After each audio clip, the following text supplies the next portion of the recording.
Morena, everybody. A very warm welcome. I'm an associate professor at AUT University. I'm a registered developmental psychologist, and so I'm particularly interested in how children develop within the context of health condition and or injury, with a focus on injuries among children. So we're going to be looking at traumatic brain injury among children, focusing on three sections. So there are three quite short sections with time for questions at the end of each section. Section one, we're going to look at what is traumatic brain injury. So when people talk about traumatic brain injury or TBI, what does that actually mean? In the second section, we'll have a look at some of the figures from our research here in Aotearoa around who are affected and what the numbers look like. And in our final section 3, we will focus on, we'll share some prevention strategies that have been developed from kōrero during our wānanga throughout the country last year. And we'll also look at how can families and whānau support children's natural recovery from traumatic brain injury. So let's get underway. So section 1, what is traumatic brain injury? So what does TBI mean? What are some of the different ways that TBI can occur? And how can we recognise if a child has had simply a knock to the head or an actual injury to the brain? So TBI is formally defined as an acute brain injury resulting from mechanical energy to the head from external physical forces. So there must be some sort of external force to the head. So a TBI could be caused by a bump, a blow, or a jolt to the head, or a piercing of the skull. So what we're not talking about here are other types of injuries to the brain, which might be, for example, due to stroke, lack of oxygen, near drowning, or as the result of an illness. So traumatic brain injury requires an external force that then causes damage to the brain. So there are different types of ways or different types of injuries or forces that can be applied to the brain and as within the context of a TBI. So looking on the left-hand side of the screen there, so we might see what we call direct impact injuries, where the brain is injured under the direct area of the head that has received external force. So an example there might be a cricket ball hitting a child's head, for example.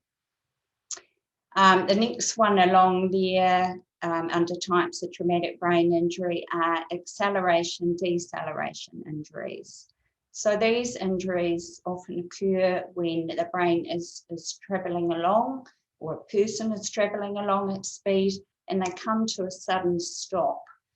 So the brain is surrounded by cerebral spinal fluid, and so effectively what happens is when that skull comes to a stop, the brain continues travelling and slams into the skull, causing injury.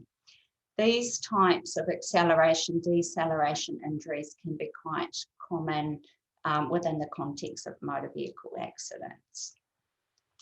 Next along there on the slide, we can also see shockwave injuries. So this would be a different type of external force. So for example, within the context of a bomb blast or perhaps during wartime, these injuries might be more common.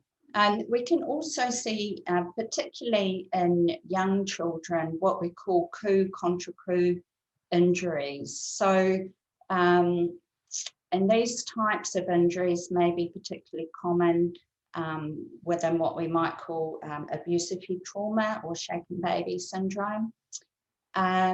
The coup injury results from the initial impact to the head. So that injury would be directly under where the head may have been struck, for example. And then the contra coup injury is a secondary injury that occurs as that brain then moves about within the skull. There can also be bruising to the base of the brain as it moves back and forth over the skull floor. So knowing how complicated the brain is and looking at the various different types of injuries that can be sustained, it's obviously very difficult to predict what the outcomes might be for a child suffering a traumatic brain injury. And one thing that we can do is to consider the severity of the injury, and there's an example here of how we might categorise a child's traumatic brain injury as either mild, moderate or severe. Now you see the Glasgow Chroma scale, so for those of you that are not familiar with that scale, that is a scale that looks at people's level of consciousness after traumatic brain injury. A higher score means that the person has a greater level of consciousness compared to a lower score. And the Glasgow Chroma scale involves things like asking or recording different responses from the injured person. So it might be to do with eye movements, motor movements, and use of speech. We can also consider traumatic, post-traumatic amnesia or PTA. So how aware or alert is the person? Do they know who they are, where they are, and what happened, for example? A couple of things I really like to highlight to you here. One, mild traumatic brain injury is thought to account for around 95% of all traumatic brain injuries. So most injuries will be of mild severity. Moderate severe injuries account for an estimated 5% of remaining injuries. The second point I really want to highlight here is that mild traumatic brain injury may or may not be associated with a loss of consciousness.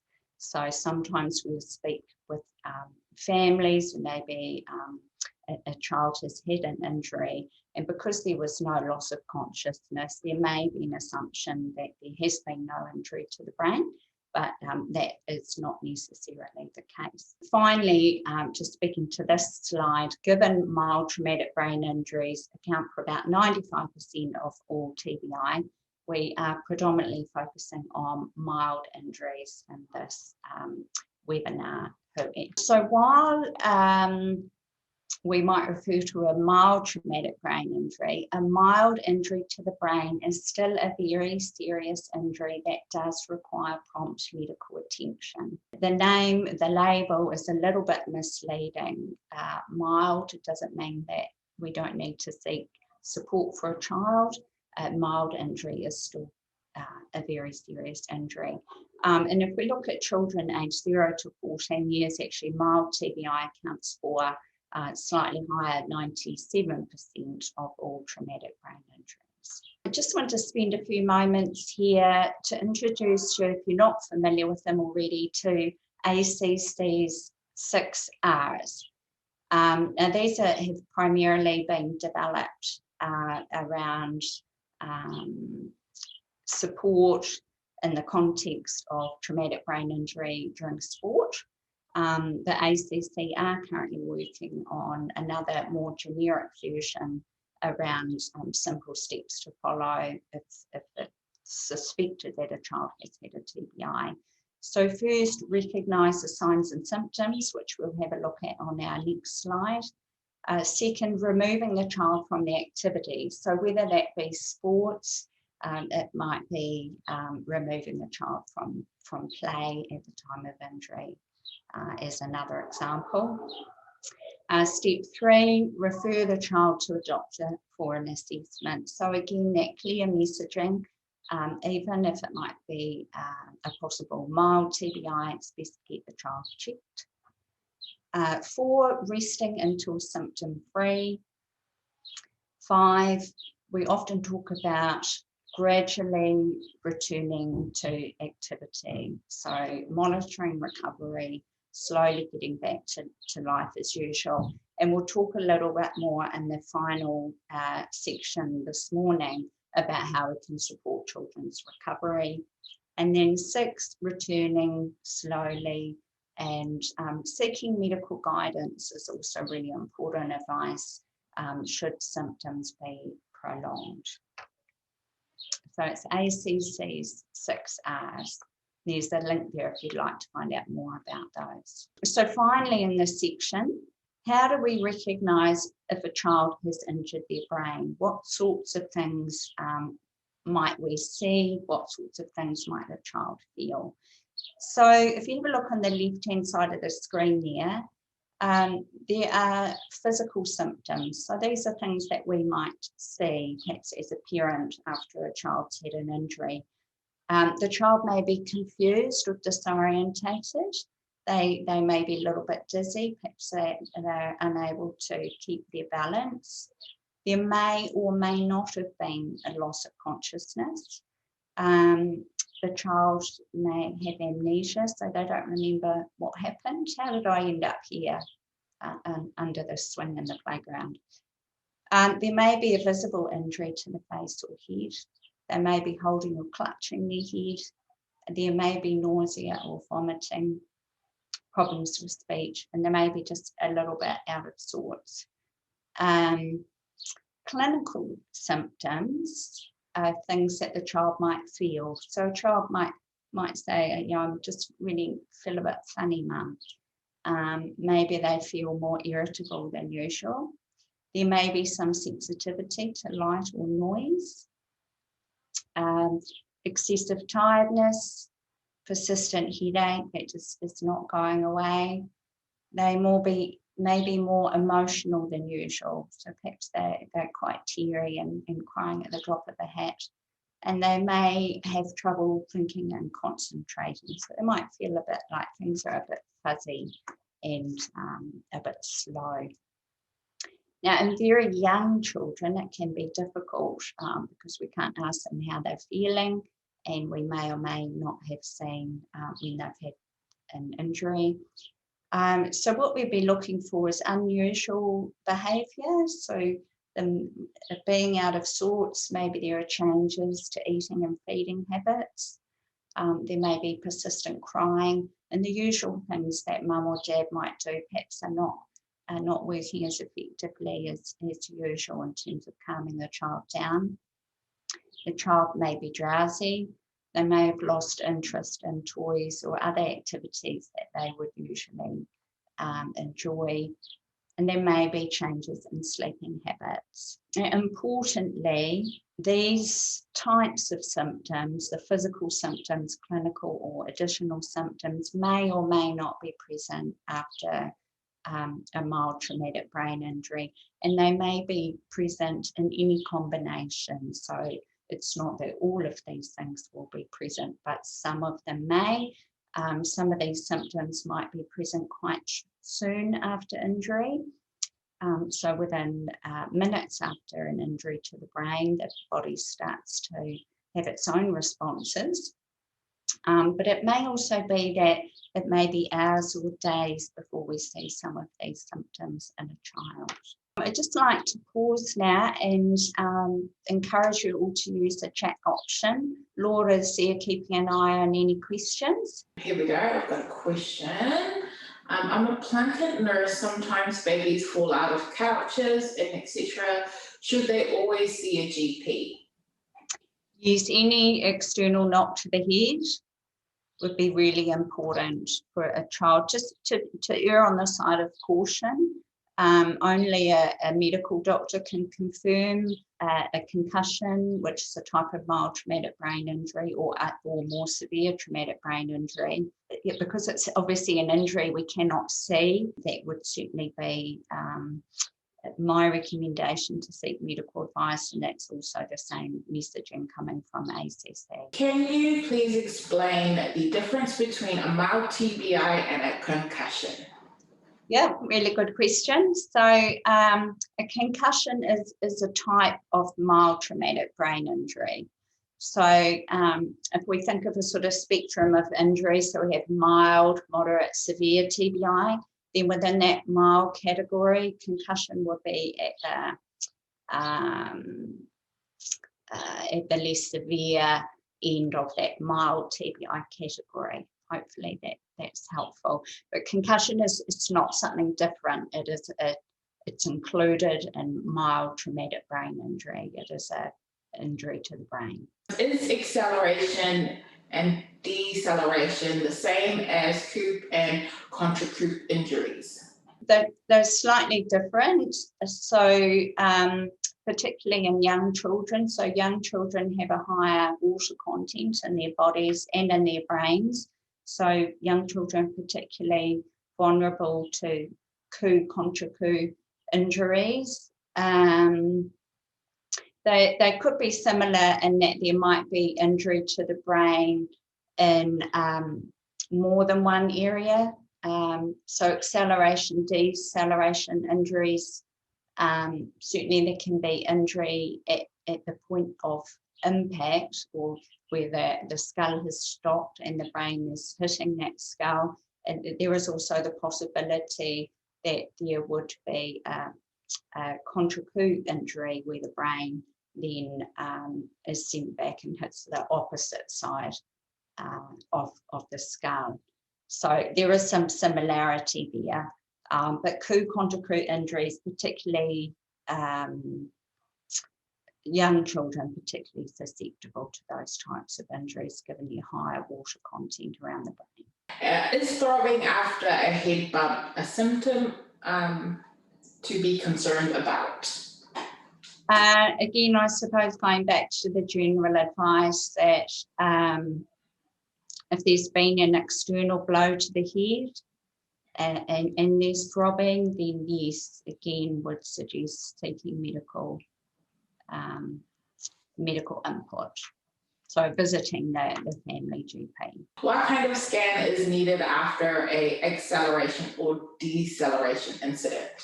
So that's a really good question about scanning. So overall, when we're talking about mild traumatic brain injury, scans are not particularly effective, unfortunately, in detecting mild injury to the brain.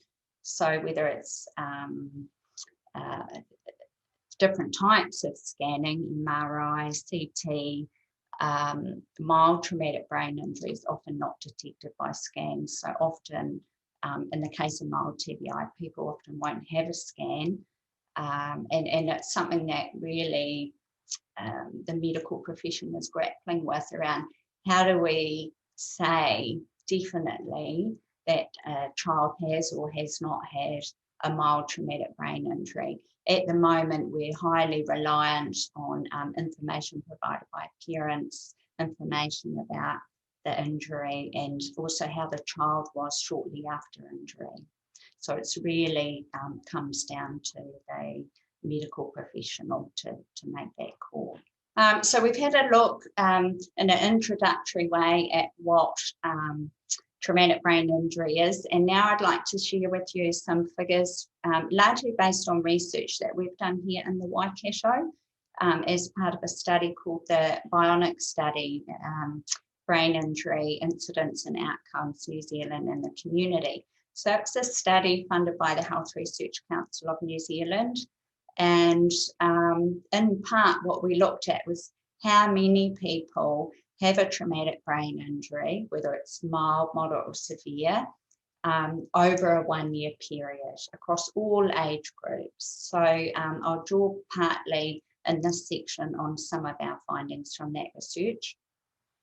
So we'll look at who are most affected by traumatic brain injury. What are some of the possible effects of traumatic brain injury? And just a reminder here, we're focusing on mild TBI, the most common type of traumatic brain injury.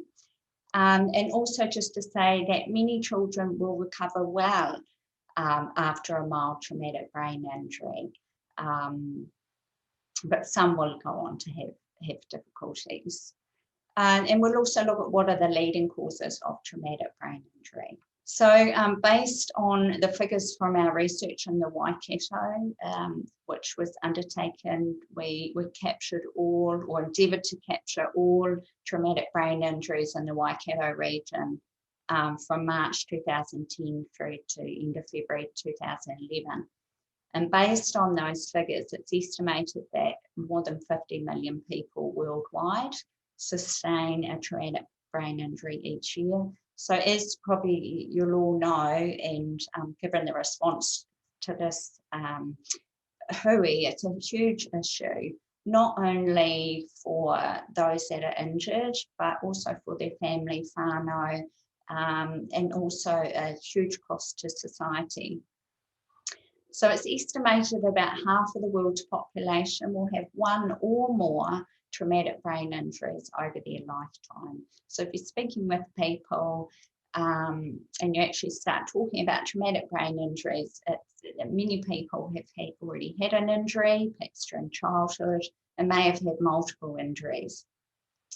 In terms of cost, just to give you an idea, in 2015, all traumatic brain injury claims, so that's across mild, moderate, severe injuries, cost ACC $83.5 million. So this is an enormous issue and a space that we continue to do more research in. So traumatic brain injury is the leading cause of long-term disability in children. Based on our figures from the whānau study, we estimate 36,000 New Zealanders sustain a traumatic brain injury each year. That's across all age groups. When we look at children between 0 to 14 years, we estimate 9,000 children per year sustain a traumatic brain injury. Now, at that same time as the whānau study, when we looked at ACC figures to see how many people receive treatment for traumatic brain injury, the number there was 14,000. So what that's suggesting to us, if we have 36,000 people estimated to have a TBI and 14,000 ACC claims, it would seem that a large number of people having a traumatic brain injury are perhaps for some reason not seeking medical advice, perhaps not putting in an ACC claim. And so hopefully now I think that the gap between the number of people receiving ACC support and the number of people having injuries is hopefully reduced. So when we think about the possible long-term effects, again, many children will recover well from a mild TBI. However, some will go on to have ongoing difficulties, and the difficulty is that we cannot predict who will recover well and who might have ongoing difficulties. So these are some of the possible effects that people could be aware of. So in terms of cognitive or thinking effects, children might feel mentally foggy. Maybe things feel like they're just a bit slower when they're trying to process information. A child may have difficulty remembering or concentrating, and of course that's going to have implications for engagement and learning at school. And a child may find that they're more forgetful than they were before the injury. There are some possible physical effects. So, for example, persistent ringing in the ears, effects on vision, taste and smell. The child may have some difficulties with dizziness or problems with balance. They may have headaches and tiredness. There may be behavioural effects, so these might include difficulties with self-control. There may be an increase in risk-taking behaviour. There may be some difficulties in social situations. The child might have more regular verbal or physical outbursts, and there could be personality changes. And finally, there on the right-hand side of your screen, there are possible emotional effects from traumatic brain injury. So a child may feel, and it may be evident, that they have less control over their emotions than what they did before the injury. They may be more angry than they were before, more worried or irritable. So we're referring there to more potentially externalizing behaviours of the child acting out, and or more internalizing behaviours, thinking about fears, worries, anxieties. There may be mood swings, and that there may be impacts for sleeping. Now again, these any combination of these long-term effects may be possible for some children, and you'll see that some of these effects are in italics, and these are a group of possible effects that we would call post-concussion symptoms. So that quite often will occur together, such as difficulty remembering, forgetfulness, headaches and tiredness, personality changes. So we're just going to have a look now at what the leading cause of traumatic brain injury in New Zealand. And I'll just let you navigate this slide a little bit there, and then I'll talk you through it. So we've got age down the bottom there, and we can see, particularly in the 0 to 4-year-olds, that the leading cause of traumatic brain injury are falls. And again, we see that in the older age group as well, in the over 65s. So falls, quite by far the leading cause of traumatic brain injury, particularly in our youngest tamariki, followed by exposure to mechanical force. So that might be, for example, walking into a door frame. Transport accidents. So transport accidents were previously the leading cause of traumatic brain injury, but of course now we have safer cars, airbags, safer roads, we wear seatbelts, hopefully we drive better. And so transport accidents are no longer the leading cause of traumatic brain injury. So particularly when we think about prevention, we'll be focusing on reducing the risk of falls among children as a way of reducing risk of traumatic brain injury. So falls are the leading cause of traumatic brain injury, but importantly in children, falls are a really normal part of life. If you think of your own childhood, where, you know, as young children, we're always falling over, scabs on our knees and cuts on our elbows. And that's all a normal, important part of child development, learning to walk, climb, run, explore, learning how your body works. And over time we have greater independence, and we start taking greater risks with our use of our body, and that's a really important part of child development. So it's not really about not putting cotton wool around children, but how can we reduce the risk of falls that might lead to traumatic brain injury? Because some falls can have serious and deadly consequences. And I'm just going to pause there now. So we've looked at what is traumatic brain injury in the first section. Then we've looked at some of the numbers and some of the possible long-term effects of TBI.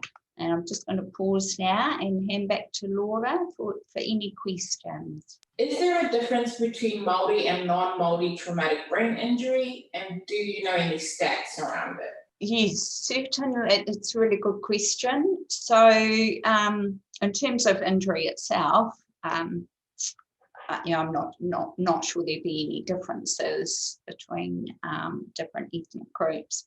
But certainly our figures from the Barnett study showed that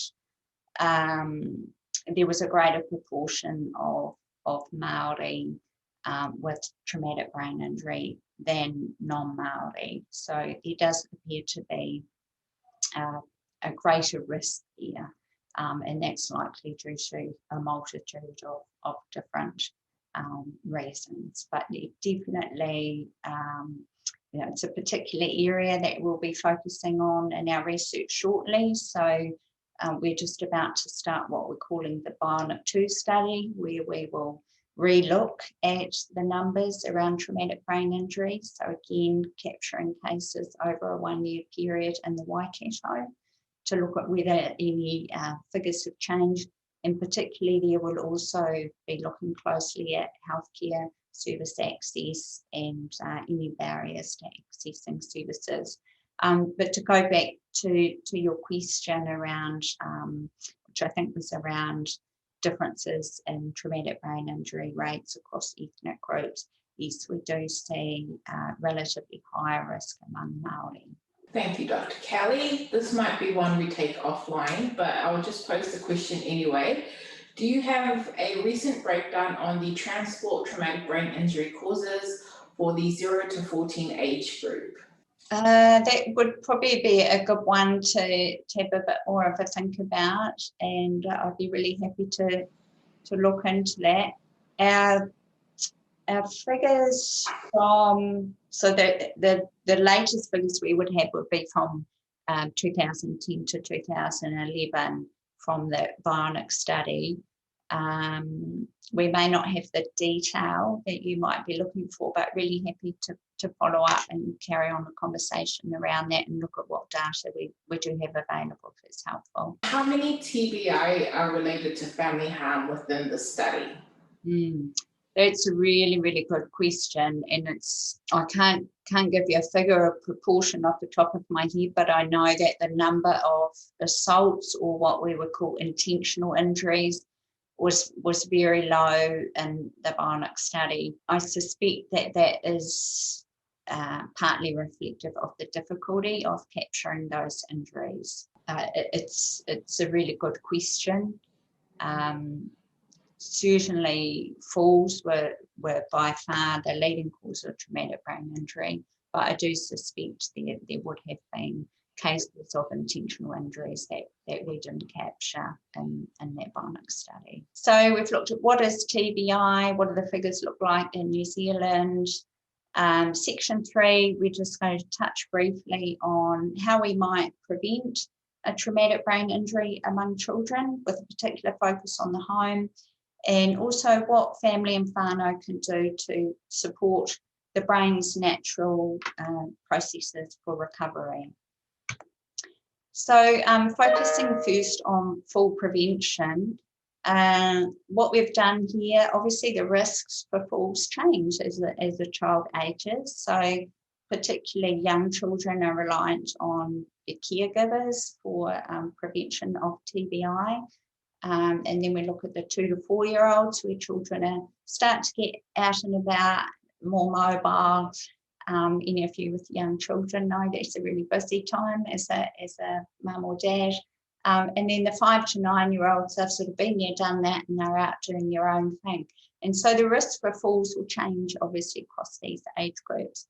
So the prevention strategies that you see here, these are based partly on research, and also partly on the kōrero that we had as part of the wānanga throughout the country last year, where we spent quite some time within each wānanga brainstorming and thinking about how can we prevent falls that might lead to traumatic brain injury in children, and really with a particular focus as well on low or no cost strategies for whānau.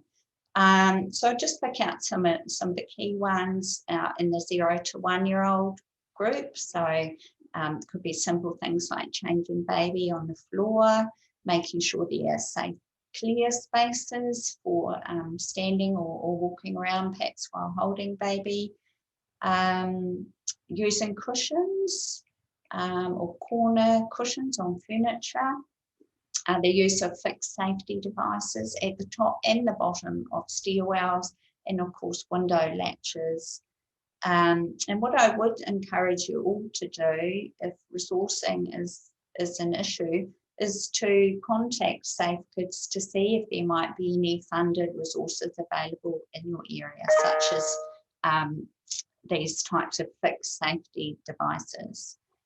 Another no-cost prevention strategy could be moving furniture away to avoid falls from heights. So pulling the couch out from the window, for example, if it's up against a window on a first or second floor.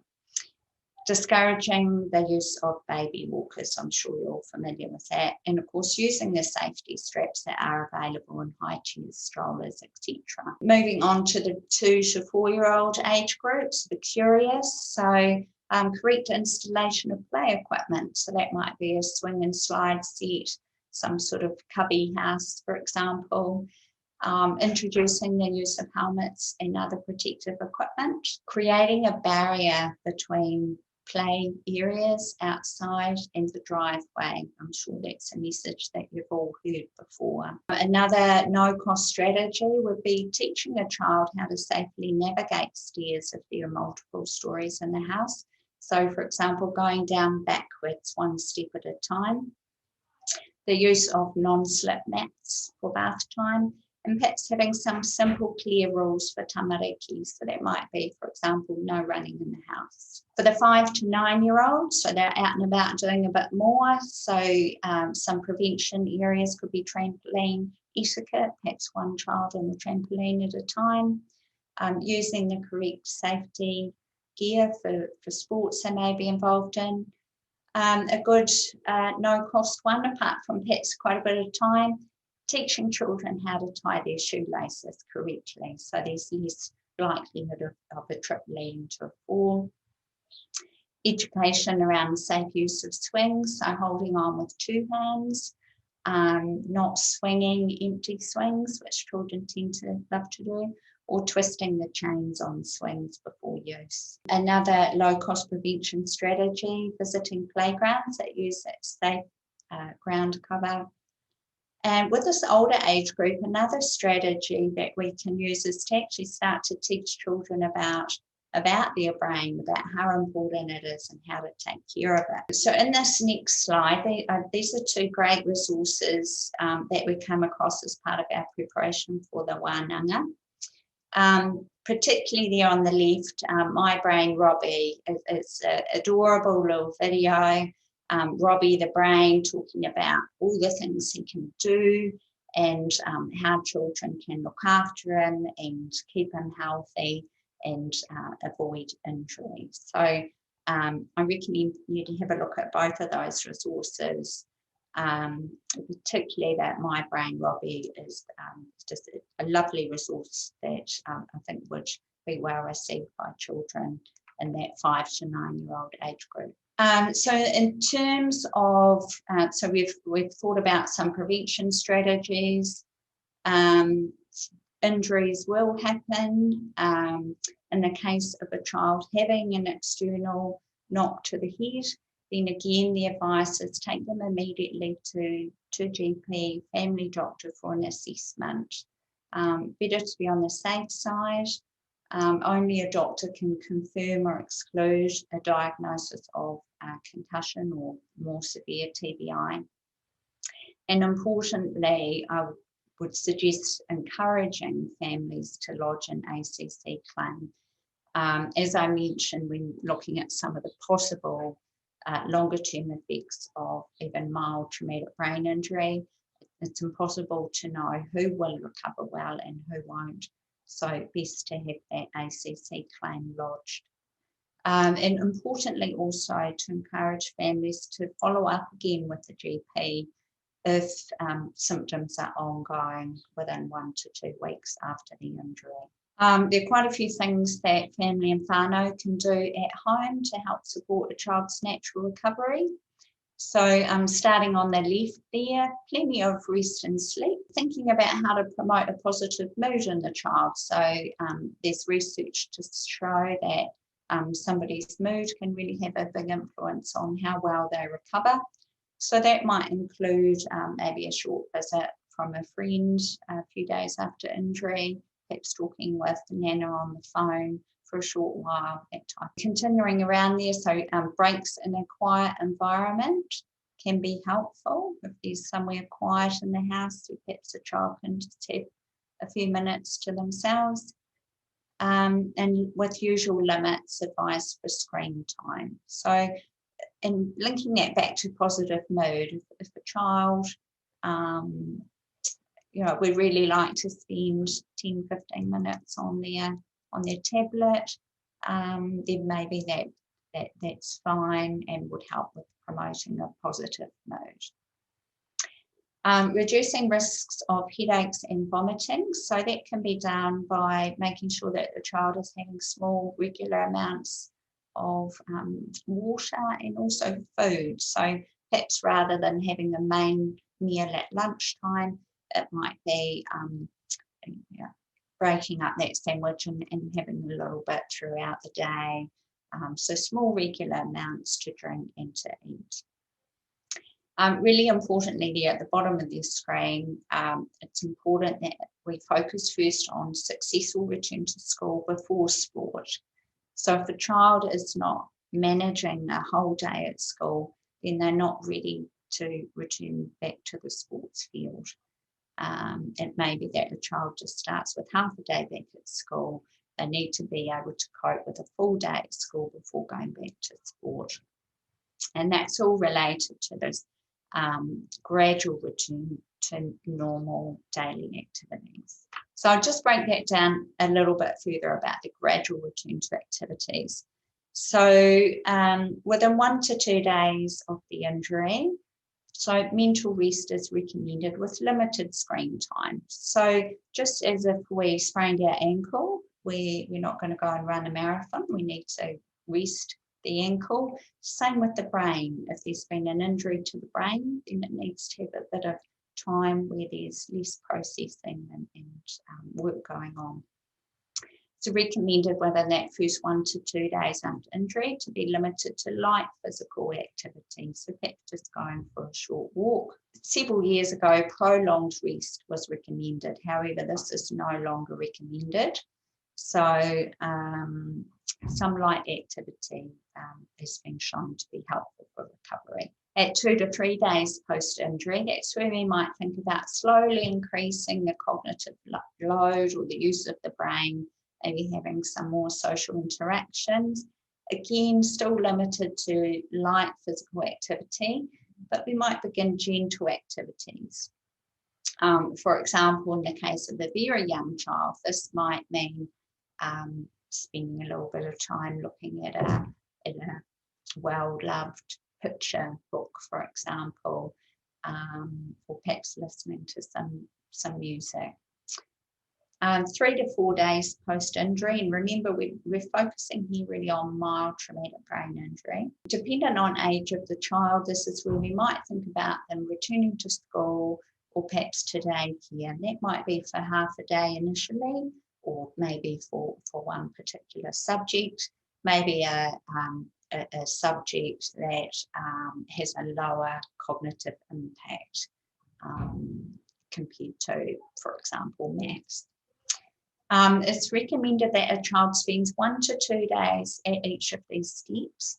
If a child moves forward to the next step and the symptoms come back, then that's signaling to us to lighten the load again. The brain's not quite ready, so you go back to the previous step for another 1 to 2 days.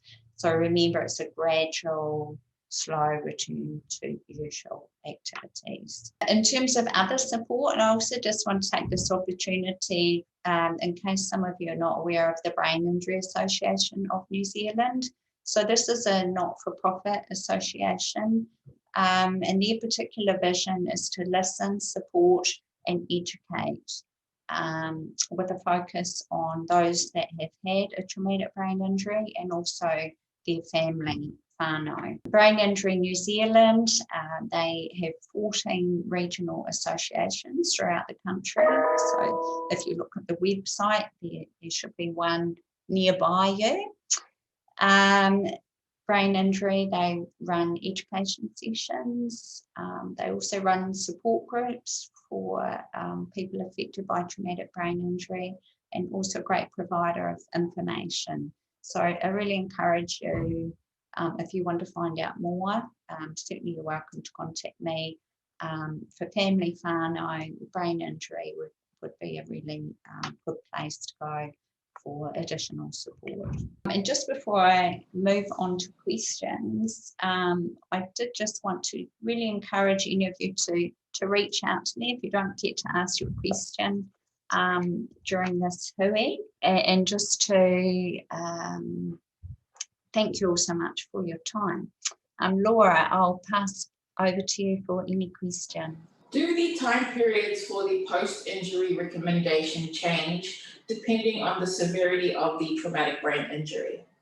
Yeah, really good question. So those timings that I've shown you, I'll just jump back here, which is what I think you're referring to. Hope I'm right there. These recommendations are specific to mild traumatic brain injury, which includes concussion. So if a child has had a moderate to severe traumatic brain injury, then their pathway to recovery will potentially be very different. For example, in the case of a severe traumatic brain injury, that may mean that a child is discharged from hospital to a rehabilitation facility, such as ABI rehabilitation, for example. And so their journey will be very, very different to the one that we've focused on here, which is more looking at how can we help a child after a mild traumatic brain injury. So do we have an understanding of what types of falls per ethnicity, and are they self-inflicted or other environmental causes? Yeah, we haven't looked at the data from the Biodic study in that way. I'm not sure that we would have enough detail from our research about how each fall occurs exactly. And I'm not sure either that we would have enough detail to make comparisons across ethnic groups. From memory, there were only a small proportion of injuries were intentional injuries. So because we did have a category of assault, they were perhaps captured quite differently if they were intentional injuries.